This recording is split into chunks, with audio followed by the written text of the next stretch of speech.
Hier encore, j'avais 20 ans, je caressais le temps et jouais de la vie comme on joue de l'amour. Je travaillais alors dans une société de production qui trustait littéralement les contenus scientifiques dans des émissions de télévision de grande qualité. Service public, chaîne privée, en dehors de l'émission occulte, C'est pas sorcier, la crème des journalistes et des producteurs. Le petit stagiaire que j'étais était devenu assistant de production, puis chargé de production. Alors, on ne comptait pas ses heures, l'ambiance était légère, même si nous travaillions dur. Je découvrais la vie professionnelle et l'amour. Je venais de rencontrer ma bien-aimée et nous allions nous marier. Hier encore, j'avais 20 ans, je gaspillais le temps en croyant l'arrêter. Les fins de journée étaient festives. Un des producteurs déposait sur la table d'un bureau cossu une petite galette noire, grosse comme une boîte de cachou, entre une bouteille de whisky et un mauvais pétillant. Servez-vous les enfants. Entre deux doigts, les experts fabriquaient des petites boulettes minuscules et l'on me demandait de les intégrer dans des cigarettes. À l'époque, je fabriquais moi-même mes clopes avec un tube et un petit appareil qui insérait le tabac. Des cigarettes qui font tourner la tête.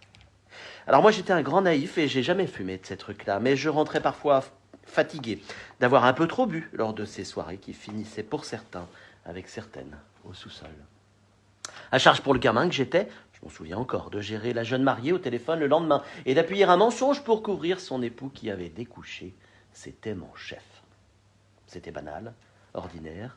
Je me souviens que je faisais vraiment, véritablement figure d'exception. Non mais t'as pas 25 ans, enfin, tu vas te marier, puis t'as pas encore couché, enfin. Et si ça fonctionne pas entre vous?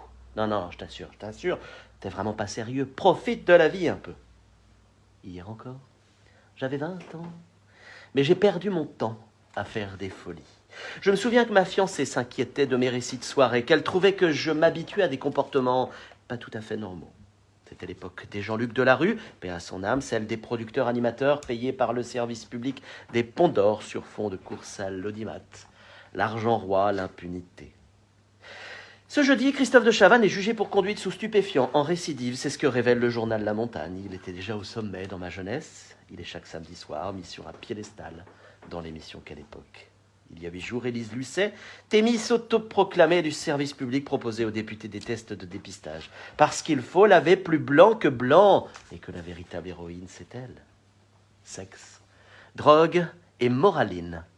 Ce soir, je crois bien que je vais boire un verre pour oublier qu'en 30 ans, les mentalités et les comportements n'ont pas beaucoup changé dans les médias parisiens et sur le service public. À la semaine prochaine.